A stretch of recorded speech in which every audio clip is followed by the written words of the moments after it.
नमस्कार, स्वागत है आपका द न्यूज पर और मैं हूं आपके साथ शेरन। कलकत्ता के राज्यपाल पर टिप्पणी करना पड़ गया है मुख्यमंत्री ममता बनर्जी को भारी। जी हां, जब इस पूरे मामले को लेकर कलकत्ता हाईकोर्ट में हुई सुनवाई तो कलकत्ता हाईकोर्ट ने लगा दी है मुख्यमंत्री ममता बनर्जी के लिए फटकार और सीधे तौर पर कहा है कि आजादी का मतलब ये नहीं है कि किसी व्यक्ति के ऊपर की जाए इस तरीके की टिप्पणी। और इसी के साथ कोर्ट ने कहा है कि ममता बनर्जी को राज्यपाल के खिलाफ जो है वो इस तरीके की टिप्पणी करने से रुकना चाहिए, यानी कि इस तरीके की अपमानजनक जो भाषा का इस्तेमाल ममता बनर्जी करती है इस पर रोक लगाने के लिए सीधे तौर पर कलकत्ता हाईकोर्ट ने कहा है। और इसी के साथ कलकत्ता हाईकोर्ट ने कहा है कि अंतरिम आदेश जारी करते हुए ममता बनर्जी के अलावा 3 और लोगों को राज्यपाल के खिलाफ कोई भी अपमानजनक बयान ना देने को सख्त तौर पर कलकत्ता हाईकोर्ट की तरफ से आगाह किया गया है।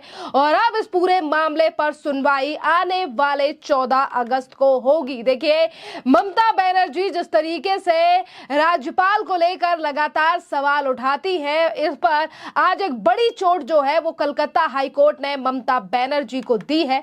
कलकत्ता हाईकोर्ट ने कहा है कि अभिव्यक्ति की आजादी का अधिकार होने का मतलब ये नहीं है कि उसकी आड़ में किसी व्यक्ति की प्रतिष्ठा को धूमिल करने के लिए अपमानजनक बयान दिए जा सके। जस्टिस कृष्णा राव की सिंगल बेंच ने सुनवाई करते हुए ये तमाम बातें ममता बनर्जी को लेकर कही है और अभी तक अंतरिम आदेश जो है वो इस पूरे मामले को लेकर नहीं दिया है। दरअसल आपके लिए बता दें कि पिछले ही दिनों ममता बनर्जी ने राज्य के राज्यपाल सीवी आनंद बोस को लेकर यह आरोप लगाया था कि महिलाएं जो हैं वो राज्यपाल भवन जाने से डरती हैं और इसी के साथ उन्होंने तमाम बातें जो हैं वो राज्यपाल को लेकर कही थी, जिस पर राज्यपाल ने हाईकोर्ट का रुख करते हुए ये जो है मामला यानी मानहानि का केस जो है वो ममता बनर्जी और उनकी पार्टी को लेकर किया था, जिस पर पिछले ही दिनों जो है वो सुनवाई करने के लिए मामले को लिस्टेड कर दिया गया था। और कल 16 जुलाई को उस पूरे मामले पर सुनवाई करते हुए कलकत्ता हाईकोर्ट ने ममता बनर्जी को जो है वो जोरदार झटका दिया है। और इसी बात पर राज्यपाल का भी बयान सामने आया है और राज्यपाल ने कहा है कि मैं कोर्ट के अंतरिम फैसले का स्वागत करता हूं। मैंने ममता बनर्जी को अधिकतम सम्मान और आदर देने की कोशिश की है और उन्होंने मेरे बारे में जो टिप्पणी की है मैं उनसे ये बिल्कुल भी अपेक्षा नहीं की थी। मैं भगवान से प्रार्थना करूंगा कि वो ममता बनर्जी को सही राह दिखाए और उन्हें रोशनी दिखाए और सत्य की जीत होगी। इसी के साथ सुनिए और क्या कह रहे हैं राज्यपाल सीवी आनंद बोस ममता बनर्जी को लेकर। In all humility, I welcome the judgment. I have tried to give maximum respect and regards to Mamata Banerjee, treating her as my esteemed constitutional colleague. The remarks that she made about me were not expected at all from her. I would only request everyone to stop this politics of hatred. Mutual respect is better. If there is an acrimonious relation between the constitutional authorities, the governor and the chief minister, who is going to suffer? The people are going to suffer. My only request is take a cue from the orders of the High Court. Stop the politics of vilification. Come together. Satyameva Jayate. Truth will triumph. The court has made its stand very clear. I have nothing to say more about it. देखिए, एक तरफ तो राज्यपाल का बयान सामने आया है तो वहीं दूसरी तरफ भारतीय जनता पार्टी भी अब ममता बनर्जी के ऊपर हमलावर है। सुनिए क्या कह रही है हैदराबाद से जेपी की नेता रचना रेड्डी ममता बनर्जी को लेकर। The fact that Mamata Banerjee, a woman, is the Chief Minister of West Bengal, and the fact that, again, unfortunately, West Bengal is one of the highest crime rate states where everybody and every occasion leads to a criminal activity, including pre-poll, post-poll violence. And what happened in Sandesh Khali, the large-scale mass rapes and assaults on women in Sandesh Khali by a person, a goon, who was recruited by the TMC itself, is shameful, to say the least. And given the fact that pre-poll and post-poll violence in Bengal has become, unfortunately, a norm, is even more frightful. And when a governor questions Mamata Banerjee about the same, Mamata Banerjee, her TMC and the goons within the PMC have the audacity to even assault, physically assault and try to drive away the Enforcement Directorate and the CBI. Here, they are trying the same intimidation, physical intimidation tactics on the governor of West Bengal, and that will not fly.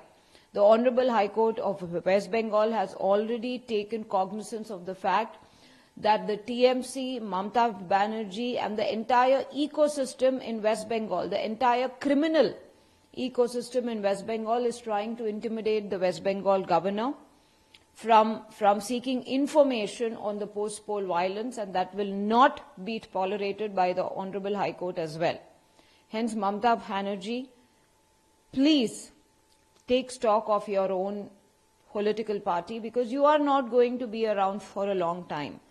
Every kind of win henceforth in West Bengal is going to be a fluke, and a fluke alone, because your days and the days of TMC and the days of such abysmal and shameless lawlessness are numbered. And you better give all information, or you better allow every kind of information about post-poll violence in West Bengal to flow to the West Bengal governor.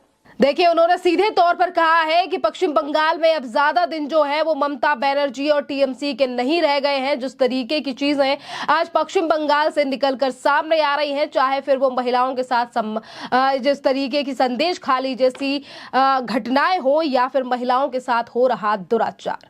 इसी के साथ नजर डालिए आखिरकार क्या कह रहे हैं बीजेपी के नेता आरपी सिंह। कि ये सचमुच दुखदाई है कि राज्य की जनता, राज्य के पश्चिम बंगाल के लोग अपने गवर्नर से नहीं मिल पाते, जबकि गवर्नर उनको टाइम देता है।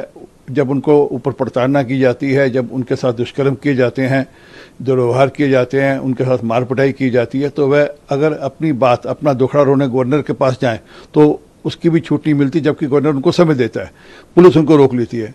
और ऊपर से फिर भद्दी टिप्पणियां वहां की मुख्यमंत्री अगर गवर्नर साहब के ऊपर करे तो अफसोसजनक है। और इसी को मद्देनजर कोर्ट ने ये टिप्पणी करी कि आप अपनी जो भाषा है उसको मर्यादित रखें। देखिए, आरपी सिंह भी सीधे तौर पर कह रहे हैं कि ये दुख की बात है कि जहां एक तरफ राज्यपाल जो कि वहां के राज्य की जनता का दुख सुनना चाहते हैं और उनके दुखों को सुनकर उन पर एक्शन की बात करते हैं, पर आज उन्हें ही जो है वो राजभवन जाने नहीं दिया जा रहा है। इसी के साथ देखिए, एक तरफ तो लगातार बीजेपी के नेता हमलावर हैं, तो वहीं दूसरी तरफ टीएमसी के नेता कुणाल घोष का भी बयान जो है कलकत्ता हाई कोर्ट के फैसले पर सामने आया है। सुनिए क्या कह रहे हैं टीएमसी के नेता कुणाल घोष। देखिए, हाई कोर्ट का एक ऑर्डर आया है,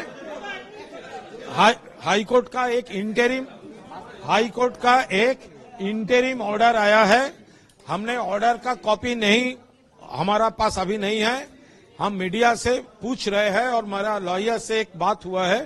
देखिए, ऑनरेबल चीफ मिनिस्टर कभी गवर्नर साहब को कोई डिफामेटरी वर्ड नहीं यूज किया है।